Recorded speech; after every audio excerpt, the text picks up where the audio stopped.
जय गुरुदेव, जय जय गुरुदेव, जय जय गुरुदेव, जय जय गुरुदेव। श्रीमद् करुणा सागर जी महाराज की जय। श्री कैवल धाम की जय। श्री अविचलदास जी महाराज की जय।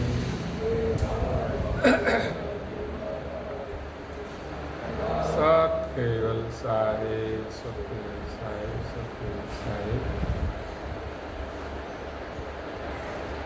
परम गुरु श्रीमद् करुणा सागर महाराज श्री रचिता पंचम स्वसंवेद यानी पंचम सूक्ष्म वेद,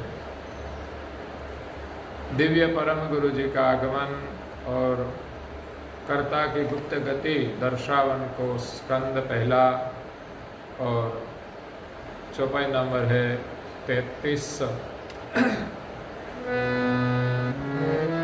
ताहिते सकल कुल विश्वहे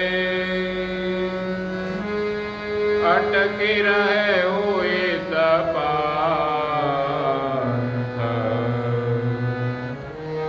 खटपति के महात्माई पचे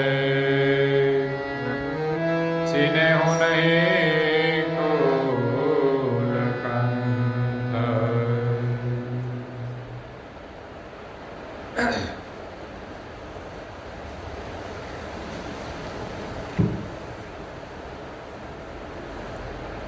प्रिय भक्तजनों, ज्ञान संप्रदाय के आद्य स्थापक अनंत ब्रह्मांडाधीश केवल कर्ता के परम विशेष अंश सकृत सिद्धांत का प्रतिपादन करने वाले पंचम स्वसम वेद के रचयिता, अनंत अंशों के तारणहार, नव बुद्धि के सागर, महान समर्थ परम श्रेष्ठ परम विभूतिवान, परम दयालु परम कृपा निधि, सर्वज्ञ दिव्य परम गुरु श्रीमद् करुणा सागर जी महाराज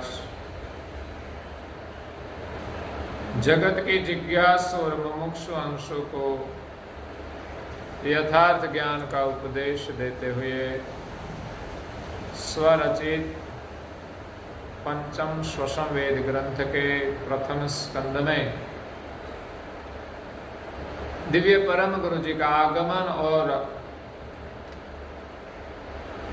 सृष्टि के सर्जनहार केवल कर्ता की जो गुप्त गति है उनका वर्णन करते हुए कहते हैं कि ताहिते सकल कुल विश्व ही अटकी रहेहु इत पंथ। सारा विश्व संसार के अनेक मत पंथ में अटक गए, रुक गए। किसी ने सर्जनहार की पहचान नहीं की। संसार के प्रकृति के जो पंथ है इसमें अनेक प्रकार के मत है। 4 वेद, 6 शास्त्र, 18 पुराण, उपनिषद आदि कई प्रकार के ग्रंथ की रचनाएं हुई, कुरान, बाइबल, और जो जो मत के आचार्य हुए उसने अपने अपना शास्त्र बनाया और भिन्न भिन्न मत की स्थापनाएं की। अनेक प्रकार के मत पंथ में सभी जीव उलझ गए तो सृष्टि के सर्जनहार जो एक है उनकी किसी ने पहचान नहीं की। इस सर्जनहार का स्थापन किसी ने नहीं किया। सर्जनहार का वर्णन या तो स्थापन न तो वेद में है 4, न 12 शास्त्र में है, 12 दर्शन में है, न पुराण में है, न कुरान में है, न बाइबल में है। और कोई ग्रंथ में यथार्थ रूप से सृजनहार का वर्णन नहीं है। इसीलिए परम गुरु जी का आगमन हुआ है। देखा कि सब संसार कर्मकांड के फल में आसक्त हो गए हैं। लोग धार्मिक विधि विधान तो करते हैं, लेकिन क्यों? जन्म मरण से मुक्त होने के लिए नहीं, सृजनहार की प्राप्ति के लिए नहीं, लेकिन भौतिक फल की अपेक्षा से कभी कभी किसी प्रकार का दुख होता है, कलेश होता है, उनसे मुक्त होने के लिए भी करते हैं। लेकिन इस कर्मकांड विधि से उनको मुक्ति मिलती है कि नहीं, उसका कोई प्रमाण नहीं है। और जो सही तरीका है उनको लोग जानते नहीं। सृजनहार के सुमिरन से हमारे जीवन का सभी प्रकार का दुख का शमन होता है और हमेशा के लिए हमें सभी प्रकार के दुखों से मुक्ति मिल जाती है। इसलिए संसार में कहीं गुणी ज्ञानी, कभी भक्त जक्त, कई प्रकार के भेख सब सृजनहार को छोड़कर हद की उपासना में बंधे हैं। वो हद की उपासना कौन सी है? तो कि ब्रह्मा, विष्णु, महादेव, शक्ति और निरंजन, और जो विशेष गति के अंश है इस 6 प्रकार के ईश में खटपति विशेषतः संसार में इन बड़े देवों की उपासना होती है। सृजनहार को जानते नहीं। ताहिते सकल कुल विश्व ही अटकी रहे हु इत पंथ। ये सब पंथ संसार के अंदर रखने वाले हैं, इनसे कोई बाहर निकालने वाले नहीं है। खटपति के मत मही पचे। खटपति जो 6 देव है बड़े, ब्रह्मा, विष्णु, महादेव, प्रकृति और निरंजन, और आगे ब्रह्म का स्थापन करते हैं। ब्रह्म को भी कर्ता के रूप में मानते हैं या तो खुद को ब्रह्म मानते हैं। तो इन 6 प्रकार के मत में सारा संसार उलझा हुआ है, पच गए हैं। इसीलिए चीनेहु नहीं कुल कंद। सारी सृष्टि का जो सृजनहार है, जिसने सभी देवों का सृजन किया है, इस सृजनहार को कोई जानते नहीं।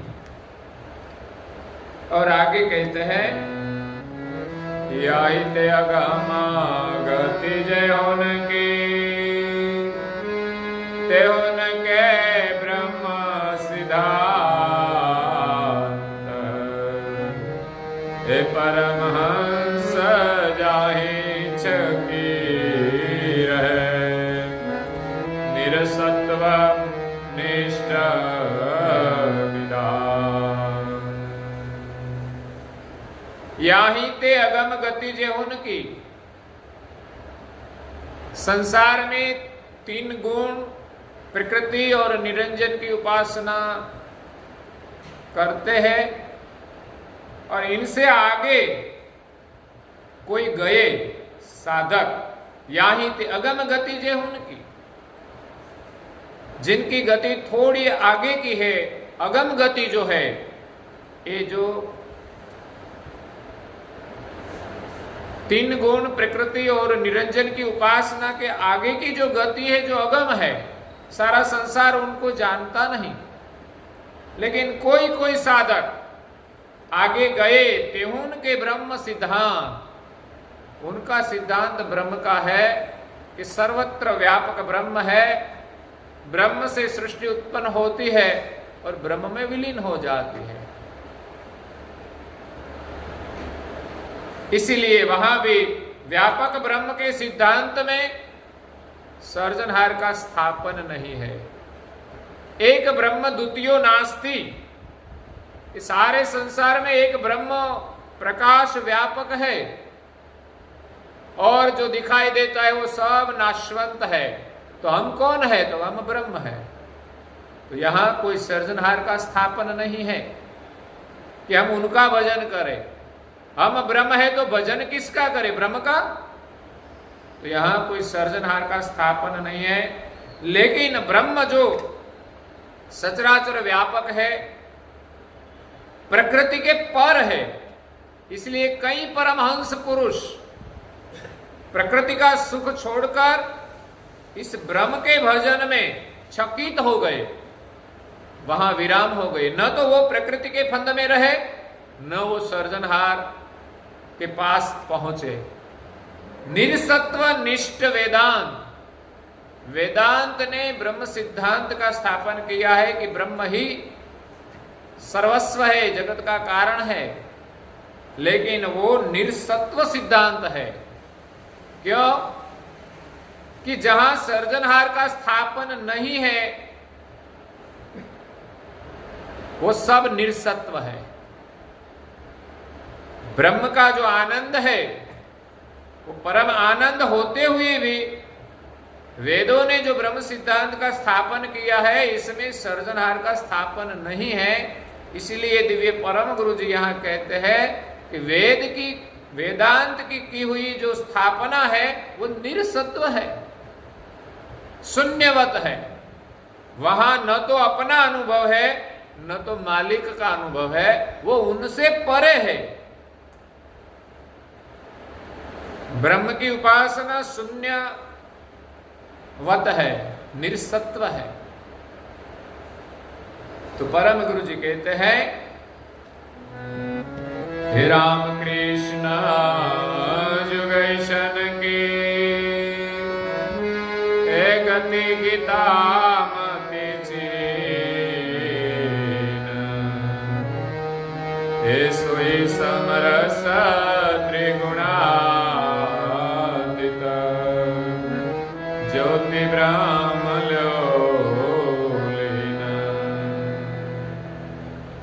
राम कृष्ण जुगैशन की। हिंदू धर्म में विशेषतः राम और कृष्ण को भगवान मानते हैं, ईश्वर मानते हैं। लेकिन उनकी गति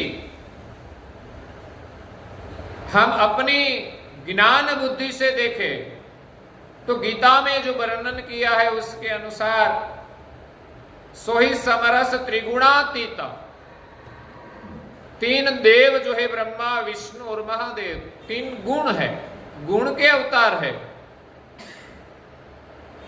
तो राम और कृष्ण वो विष्णु के अवतार है, सत्व गुण प्रधान है, गुण युक्त है। वो स्वयं सर्जक नहीं है, वो गुण का अवतार है। सर्जनहार तो गुणों से परे है। इसीलिए तीन देवताएं ब्रह्मा विष्णु और महादेव तीनों किसका ध्यान करते हैं? त्रिगुणातीत, जो तीन गुण के अवतार है वो उनसे भी ऊपर जिनकी गति है उनका ध्यान करते हैं।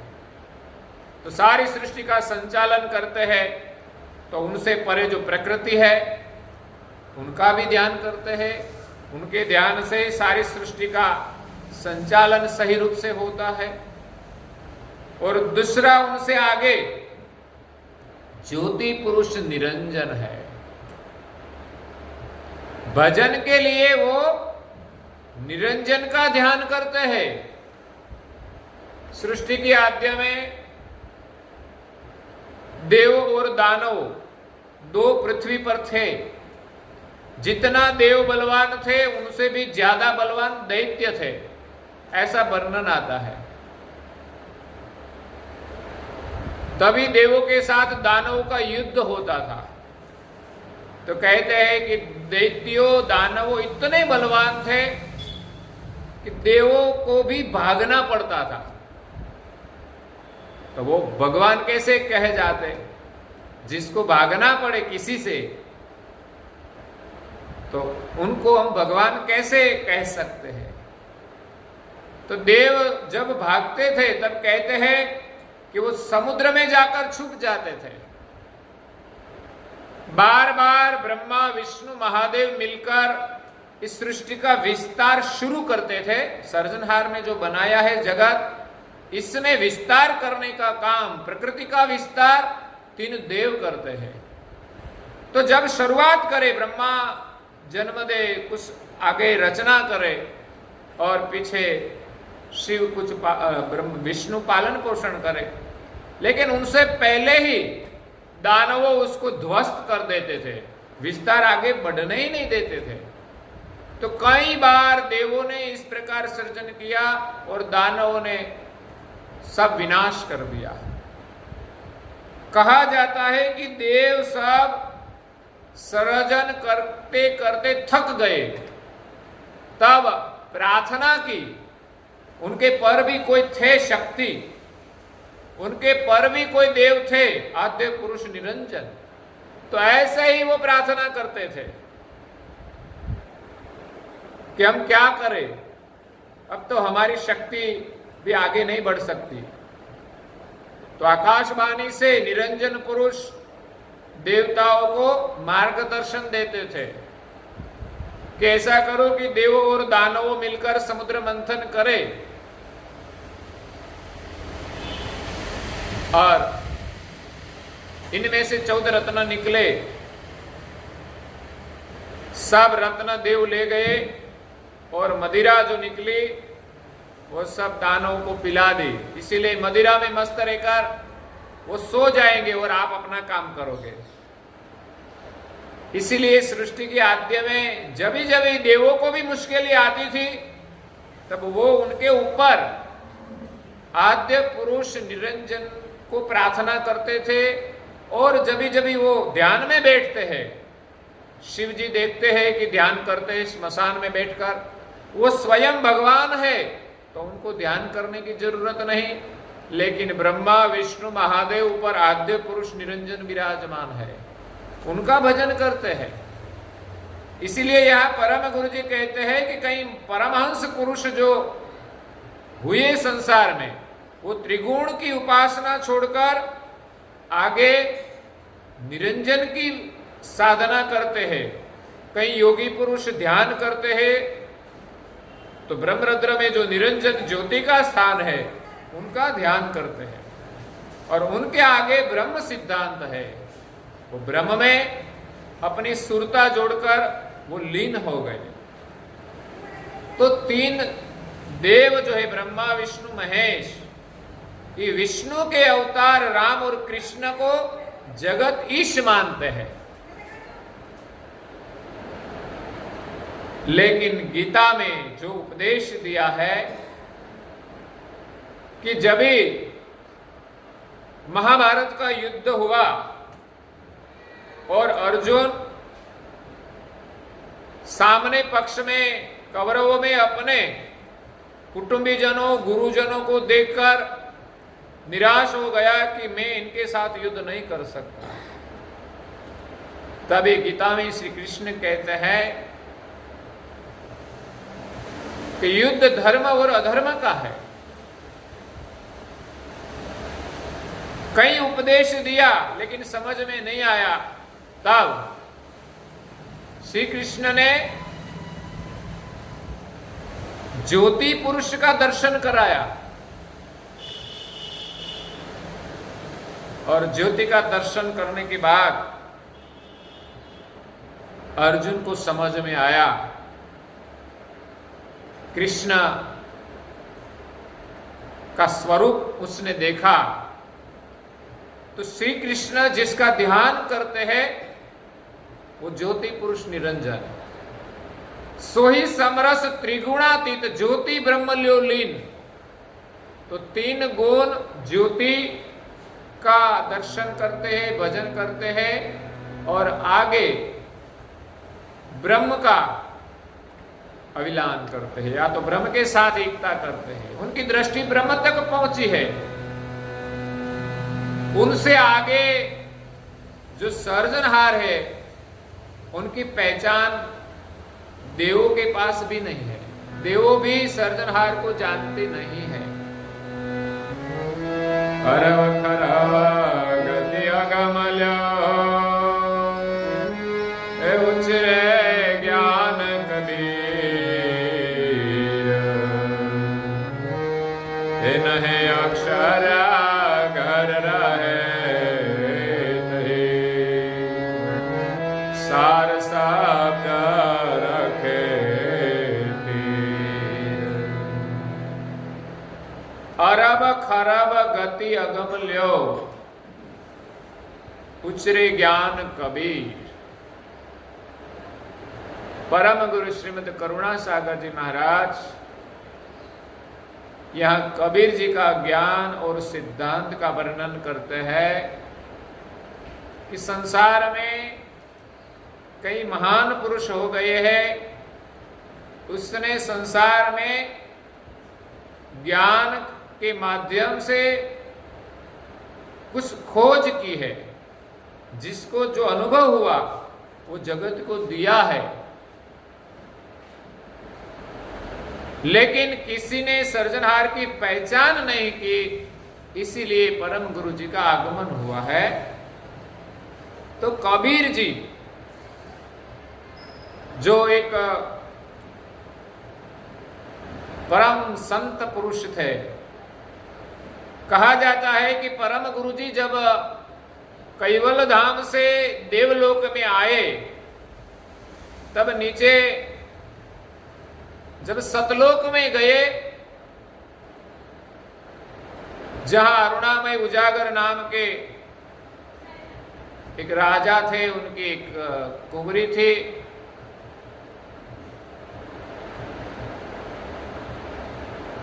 तो वहां सनकादिक जैसे कोई पुरुष गए, उनकी मश्करी उनकी राजकुमारी ने की। तब सनकादिक ने श्राप दिया, तो वो राजकुमारी इस मृत्युलोक में एक देवी बन के आई। सतलोक में उनका नाम था हाहुति, और यहां मृत्युलोक में उनका नाम था अयंता माता। कई जीवों को खाती थी और अंत में उनको श्राप दिया था कि 16,000 साल बीत जाए, बाद में तुम्हें कोई महापुरुष मिलेगा, तेरा उद्धार करेगा। तो 16,000 वर्ष के बाद जब दिव्य परम गुरु एक द्वीप में आए, तब इस देवी का उद्धार किया और वो अपने सतलोक में गई। लेकिन सतलोक में जब दिव्य परम गुरु जी गए और कैवल ज्ञान का उच्चार किया, तब सब आश्चर्यचकित हो गए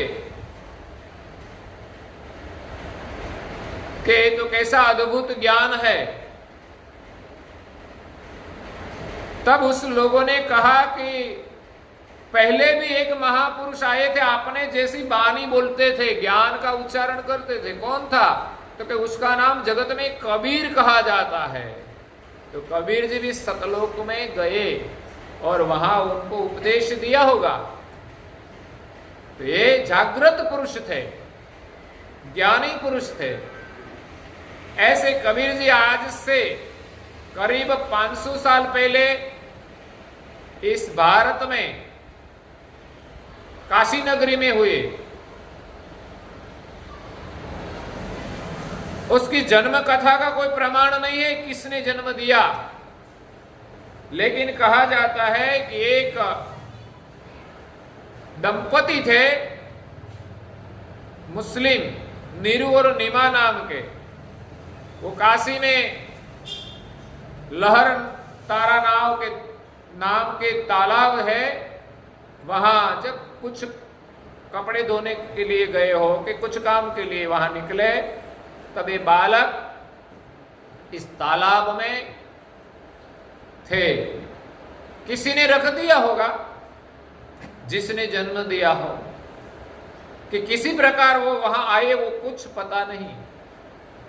और वो दोनों इस बालक को लेकर अपने घर आए और उसने बड़ा किया। तो एक इस बालक जगत में कबीर नाम से प्रसिद्ध हुए। कहते हैं कि कबीर साहब ने बहुत ज्ञान दिया है, अर्व खर्व गति अगम की, अगम गति का ज्ञान अर्व खर्व शब्दों में दिया है। कबीर कथनी इतनी कथी जितनी नदी की रेत, लेकिन भवसागर के जीव को कबून उपजा हेत। संसार में कई ज्ञानी पुरुष हो गए, इसने संसार के सभी प्रकार के दुखों से मुक्त कराने के लिए ऐसा अद्भुत ज्ञान दिया, लेकिन वो ज्ञान कोई सुनते नहीं। संसार के कर्मकांड के कीचड़ में ज्यादातर लोग भटकते ही रहते हैं। इस ऐसे कर्मकांड करते करते भी उनका दुखों का अंत नहीं आता। तो कबीर कथनी इतनी कथी जितनी नदी की रेत। नदी में तो कितनी रेत होती है। इतने शब्द का ज्ञान कबीर जी ने उच्चारण किया। तो यहां परम गुरु जी कहते अरब खरब गति अगम ल्यो, उचरे ज्ञान कबीर। कबीर जी ने अर्व खर्व शब्दों का ज्ञान का उच्चारण किया, लेकिन किसी की समझ में नहीं आया। सार नहे अक्षर घर रहे ही सार शब्द रखे तीर। कबीर जी का ज्ञान का सार था नहे अक्षर, सार शब्द और रहित घर। लेकिन उनकी परंपरा में भी उनका सार का पता नहीं है। कबीर जी का जो ज्ञान का अनुभव था वो किसी को पता नहीं चला था। सार शब्द, रहित घर और नहे अक्षर, तीनों का आशय एक ही है। प्रत्येक शरीर में जो प्राण चलता है प्रकृति युक्त प्राण, लेकिन तीनों का सार जो कहा जाए तो अक्षर रहित, इच्छा रहित, प्रकृति रहित जो निहंग प्राण है वही कबीर जी का सार है। कि हमारा जो शुद्ध प्राण है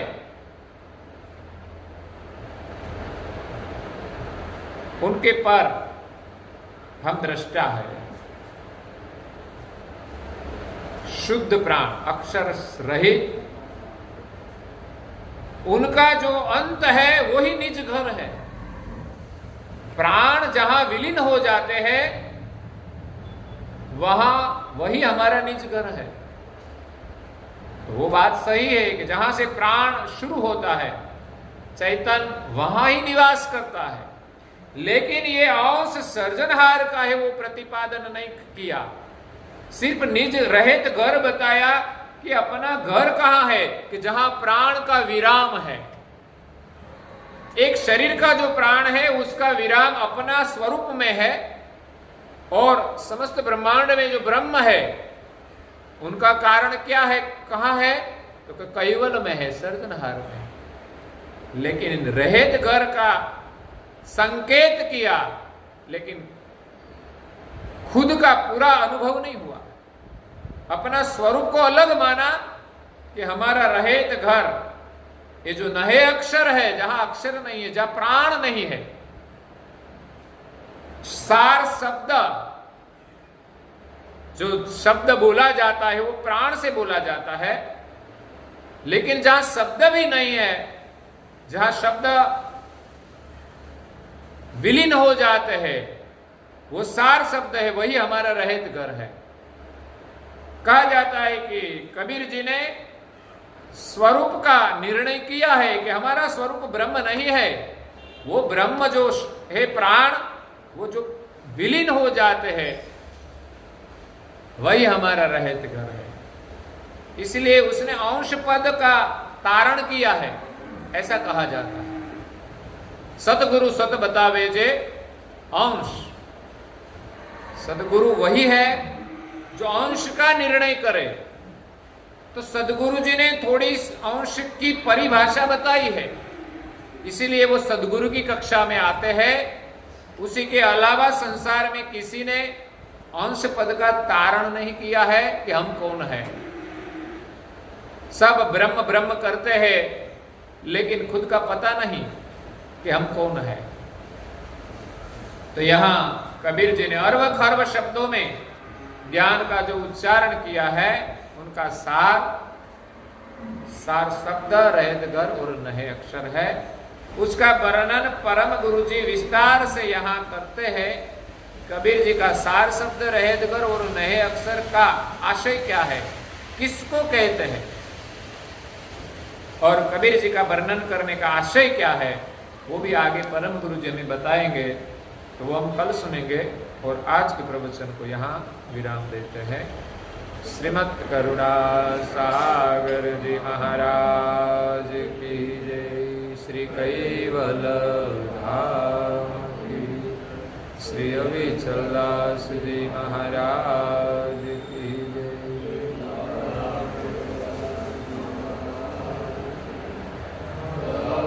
सत्य साहिब।